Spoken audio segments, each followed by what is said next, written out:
ฮลโลเทฮายชักทายสบายดีทุกคนจ้าเซฮายทักทายสบายดีหมดทุกคนเนาะมื้อนี้เราก็จะพาทุกคนมาอัปเดต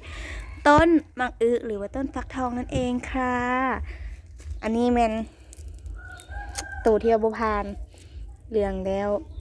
บ่ได้เนาะและส่วนตัวนี้เนาะ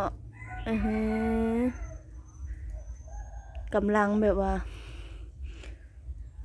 สิได้กินซัมนี่ได้หนึ่งแล้วพอปะไว้ในกุนเนา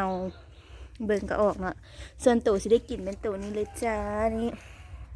ใหญ่แล้วตัวนี้นี่ใหญ่แล้วนะเขียวอมหุ่มแล้วนะเตรียมสิได้กินแล้วจ้าและอีกตัวหนึ่งมันทั้งเทิงเลยตัวทั้งเทิงนี่กะจะมีตัวนี้คนตัวนี้กะน้อยๆเนาะน้อยๆน่าจะบ่ใหญ่หรอกมาชิ้นนี้แหละแล้วก็ตัดแล้วเอาไปนึ่งกินแล้วก็ต่อมาเป็นตัวนี้ก็เพี้ยจับเต็มเลยนึ่งกินหวานทุกคนเทิงๆแต่ดีเพี้ยเต็มเลยนี่จ้าโอ้นี่เลยนี่อีกหน่อยหนึ่งที่เทิงหลังคาก็มีอีกจ้าอัปเดตตัวนี้เลยจ้าตัวนี้เป็นตู่ที่ว่าโอ้ใหญ่สุดๆใหญ่ไวเลยทุกคนนับมือนับใหญ่พอเนาะมันทางกอง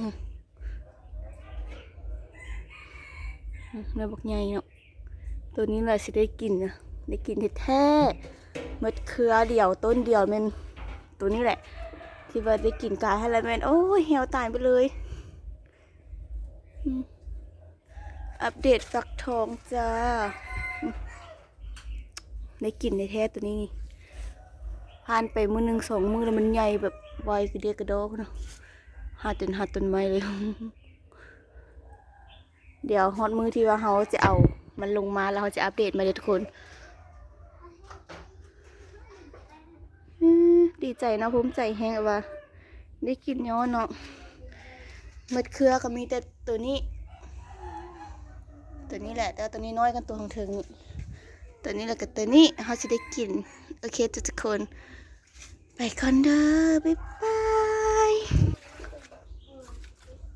เดี๋ยวอีพีหน้าเขาจะมาอัปเดตให้เบิ่งใหม่เด้อกับบักอื้